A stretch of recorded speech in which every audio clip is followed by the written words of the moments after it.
Hello again. We're back. It's Eric Arnold here in the secondary studio. It's Monday, May 24th, and we're kicking off another week of baseball. MLB, that's what we do here, MLB. For those of you who've heard me pay lip service to the NBA, I think I've decided I'm just going to stay in my own lane with that stuff there. I may make a comment once we get into really important games, but there are too many games. I don't follow it. I don't know enough about it. I don't want to mislead you. It's just going to be losers. So what's the point?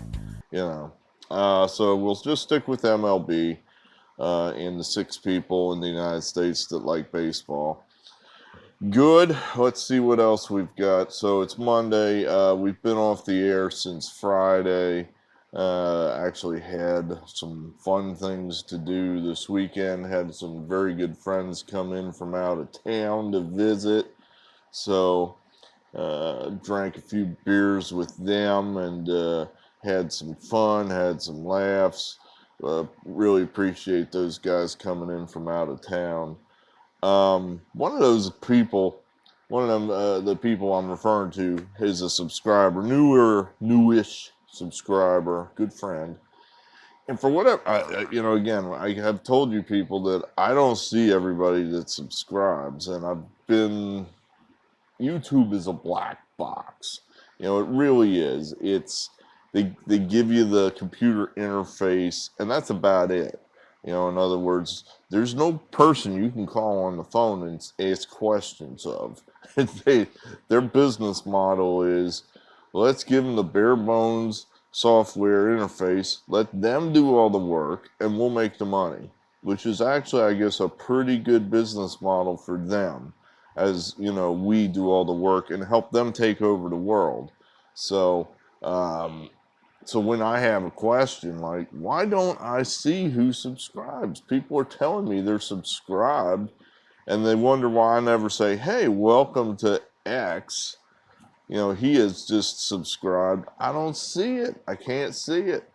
So I looked around today, and I don't think it helped me much more than what I knew before. It said one thing, that people that subscribe may not be visible to the channels to which they're subscribing if they have their settings in such a fashion that subscriptions are private. And I guess in the fine print, when you're pushing all the buttons when you set your Google account or your Gmail account up, that there's probably a question there that says something like, do you want your subscriptions to be public or private? And if it says private, then that means I can't see who subscribes to the channel. I don't really know that it matters one way or the other than, you can anonymously subscribe. And I don't know what really matters on a channel like this. I mean, I guess if I was subscribing to a channel maybe that I didn't want people to know I was subscribed to, like, oh, well, I better not go there because I'll just have to start the video over, and we're kind of rushed for time today. So at any rate, wanted to say shout out to this person. I'm going to throw some names out there. You try not to specifically identify people that subscribe unless that's what they want. In other words,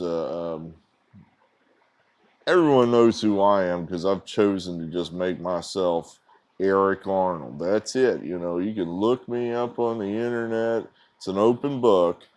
But then other people are kind of, they have their own little pseudonyms for whatever reason. And there's not really wrong with that. If Brooklyn Lou, for example, that's Brooklyn Lou. I don't know what his last name is. I don't know where he lives. But so Chuck Armstrong. I don't know. Is that guy's real name, or did he just pick that out of the air because it sounded like a real name? I don't know. So I picked up some names for this fella here. Another reason why you don't want to name people that are subscribed to the channel is so when I inevitably get canceled, because I tried to make a joke about something or somebody that I thought was funny, and it just didn't get there, and then now everybody's mad that I offended Oompa Loompas or something, then if you've been named as a subscriber to my channel, well, then you're going to get canceled too. When you go to work and they're going to say, you subscribe to Eric Arnold's channel? He hates Oompa Loompas. Oh my God. You must hate Oompa Loompas too. And that'll be the end of you. So, that's why you don't want to always publicize every last thing you belong to on the internet as this raving, roving band of cancelers is out there right now, judging anything, everything, and everybody. So, sometimes you want to keep your preferences close to the vest. So here's some names that this person, he can choose. Let me know off the air which one he prefers. I got the Waco Kid, the Flamingo Kid, the Huntington Flash, Silver Bullet, or Ballsy the Wonder Boy. That last one was Ballsy the Wonder Boy.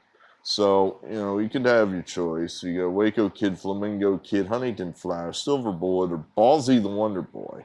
So, take your pick. Well, welcome to that person. Salute.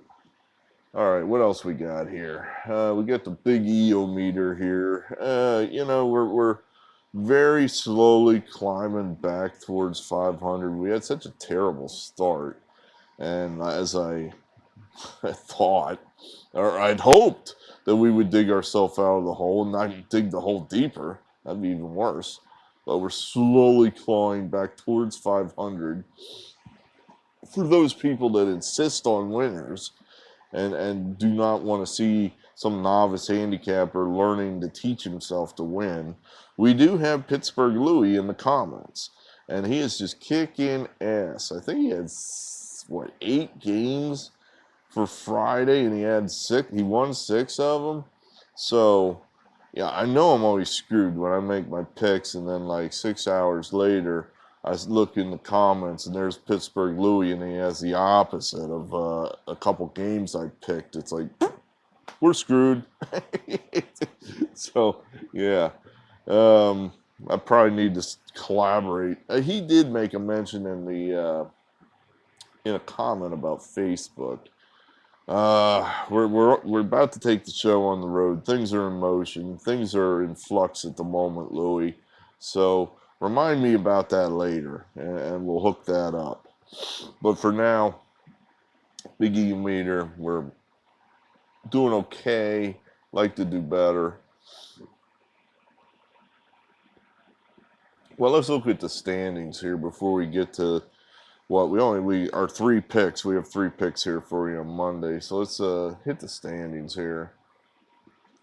I'm fighting off a sneeze here as it's pollen season here in Pennsylvania. Ugh.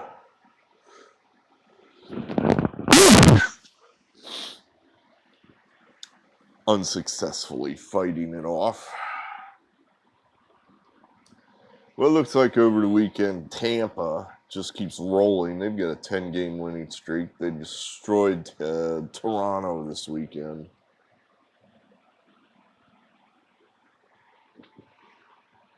I would think that's their business model down there. I don't understand why they don't have a nice outdoor stadium. They only draw 15,000 people anyway. So they could have a very nice kind of major / AAA stadium down there. Could probably build it pretty cheaply. What do we do when it gets hot? How hot does it get? Plus, I mean, and I know the answer to that, people. I did live in Florida. No, it doesn't get that hot down there. As compared to, say, hot on the East Coast, it's about the same in the guts of the summer. It just stays hotter down there longer, that's all. But at any rate, they wiped out Toronto. So Tampa right now is looking pretty good. They traded their starting shortstop for 2 bullpen pieces that are really going to help them. And now they've got kind of a fill-in kid playing shortstop, Mr. Walls. Taylor Walls, but then we're all expecting their 20-year-old phenom prospect Wadner Franco to come up and take that job. So things are really looking up in Tampa, defending American League champions. The Yankees, they swept the White Sox. They're looking like they're starting to put it together. The Red Sox, 2 out of 3 over the Phillies. It kind of looks like those 3 teams may be, are they the class of the American League? Are they better than the A's and the Astros? The Astros just got pounded 3 straight by the Texas Rangers. Did I tell you that? That the Rangers play those guys tough? It didn't look like it when they were in Houston last weekend, and Houston swept them, and we took it on the chin on a couple of those games. But now the Rangers, came back and squared the deal in Dallas. Was it in Dallas? Yeah, I think it was. They were at home. That's right. So right. At any rate, so Houston, they're on the skids a little bit. National League. Well, let's see. It looks like the news there is the Dodgers went into San Francisco and took care of business, which I doesn't surprise me. We did have the Dodgers Friday night, and they wiped out the Giants this weekend. So it looks like the Dodgers and Padres, could they be pulling away from the Giants? I mean, the Giants, that's a nice story, but at the end of the day, you're giving regular bats to Darren Ruff. Sorry, Darren, but if you were a superstar, what were you doing in Japan? So,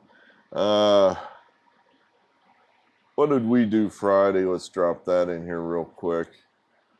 We had small loss on Friday. Small loss. Going by memory here because the slide is not right in front of my face. There it is. Pulled out a late night win with the Rays coming through in extras. The game that broke the night was that Royals game. A 2-out grand slam by Miguel Cabrera. Yeah, he's Hall of Famer. I get it, but he's just not that good anymore. So the guy hits a grand slam with 2 outs, 2 strikes. Yeah, just one of those unlikely events that beat you. So that was an L. Trevor Bauer comes through for us. And then the Mariners not even close this weekend against the Padres. So that was... So small loss there for Friday. All right, so let's see. We covered everything we want to cover here. I think so. Let's get to the picks. That's what you want to hear, right? All right, well, nothing really jumping off the page at me here today, but early game.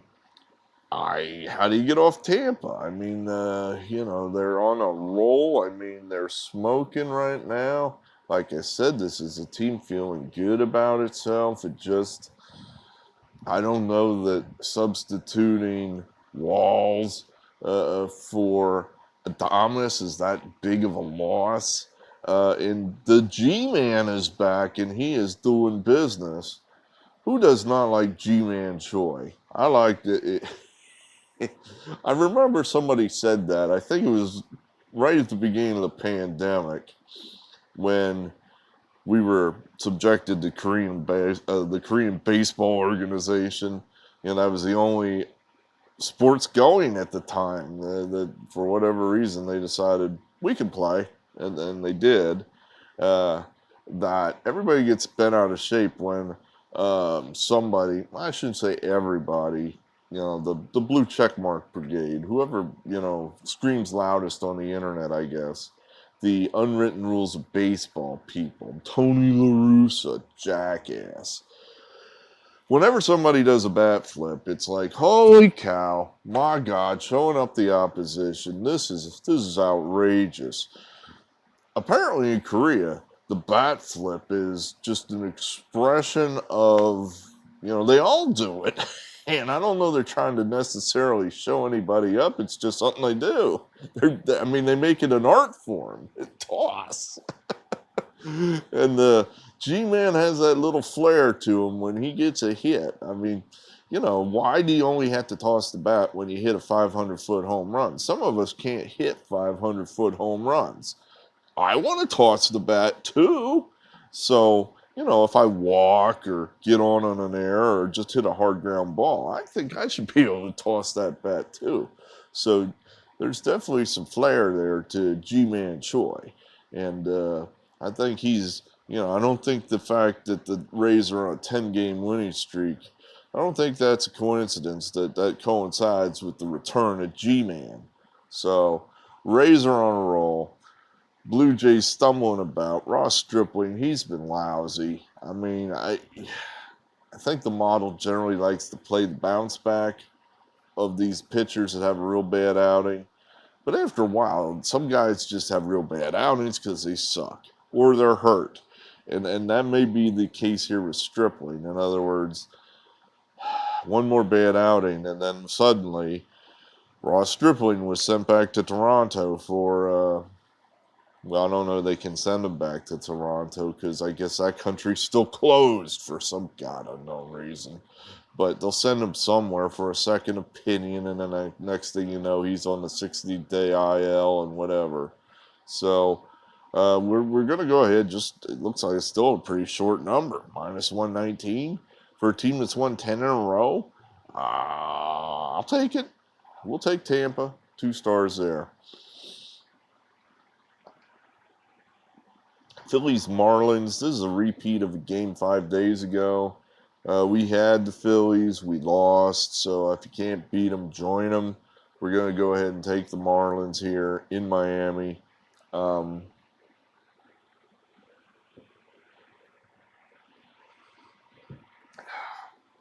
Trevor Rogers. I don't know why we don't just start treating this guy like an ace. His statistics, it's a short sample size, but certainly looks like an ace. He's a number 1 pick, so he's got ace pedigree. He's in Miami, I guess. So I guess that's why we're just kind of forgetting about this guy. But all he does is go out and throw 6-7 innings of 1-run ball. And he's pretty much done it almost every time out. I don't know why we don't just, the model doesn't exactly agree with me on this one. But, the Phillies, we have not seen Bryce Harper in almost a week. Real Muto has finally been put on the IL. We will not see him. So the Phillies are fielding the lineup without, basically their 2 biggest guns. Now, Harper may play today, but, until he starts hitting the ball again, I think you just got to pencil him in for 0 for 4. And, the backup to Real Muto, Andrew Knapp, is not particularly good. It's a pretty punchless Phillies lineup at the moment. I would say the offense for Miami's better than Philadelphia's offense. The starting pitcher is definitely better for Miami. Probably. I don't know how Miami fields, frankly. I don't know how they catch the ball. I'd be surprised if they catch it worse than the Phillies do. So defense, I'm going to say Miami's better there. I don't know why you're not on Miami here. This is just seemingly a no-brainer to me. So we'll go ahead. We'll take it. 1 star, Miami. And then the Rockies. I don't like playing the Rockies on the road. But, it's a little cool out today. It's so cool out today. My cat, that, once it gets hot out, this cat just disappears. These are not pets. They're free people. They get to go do what they want. They go, if they can get a better deal elsewhere, knock themselves out. And this cat disappears for days at a time when it gets hot out. Well, it's cool today, so the cat's hanging around the house. It's like, oh, there you are, Mookie. Haven't seen you in 2 days. So the weather's cool here in Pennsylvania. And that's kind of Rockies kind of weather. Well, the game's not being played in Pennsylvania. or for you geographically challenged people, Pennsylvania is pretty much right next to New York. New Jersey's in between. New Jersey's a relatively small state. The weather in PA is roughly the same weather as this is New York City. So we're getting coolish kind of weather. I think that's advantage Rockies. What's really advantage Rockies is they've had 3 straight wins. It's a team starting to play better. The Mets, they've got all kind of injuries. No Alonso, Francisco Lindor, not Franco. Francisco Lindor, he still isn't hitting the ball. No McNeil, just a mishmash of stuff right now for the Mets, and they were playing pretty well, but now I think that worm is starting to turn for them. They lost some games in Miami, coming home, not playing particularly well. I think this is a good spot, particularly the first game of the series, that Colorado tries to go in there and steal this opener. And we're getting paid for it too, plus 130. With all those injuries, are the Mets that much better than the Rockies? And plus another deal here is this guy Gomber. He's been not bad his last few times out. So I'm kind of thinking, Rockies advantage offense, starting pitching. Yeah, that's probably 50-50. This is easily a 50-50 game, and we're getting it at like a 45%, a 45% chance of winning. So there's some value there. We'll take the Rockies. So that's it. Those are our plays. Tampa, that's our top play in the afternoon. Then you got the Marlins and Rockies in the evening. As I mentioned, busy morning here in the secondary studio. The show's going on the road. So we'll do the best we can to try to get you regular content this week. It's going to be tough. It's going to be tough. So if, you're staring at your feed, Pittsburgh Louis, saying, "Where's my video?" It may not happen. I'll try to advise when, maybe by just posting a comment in a previous video that, hey, it ain't going to happen today. Pop-Pop's on duty, and Pop-Pop has no time to post videos because he's, he's on the family vacation, so he can't do both sometimes. So we'll do the best we can. Try to follow I was on a roll there, I was really getting pretty dialed in with this baseball betting. I think we're getting better at it. But, like I said, sometimes real life intercedes, and there you have it. So we appreciate all the viewership. We really appreciate our subscribers. Thanks for being here. We'll see you hopefully tomorrow. Like I said, I'll do the best I can. Thanks. Eric Arnold signing off.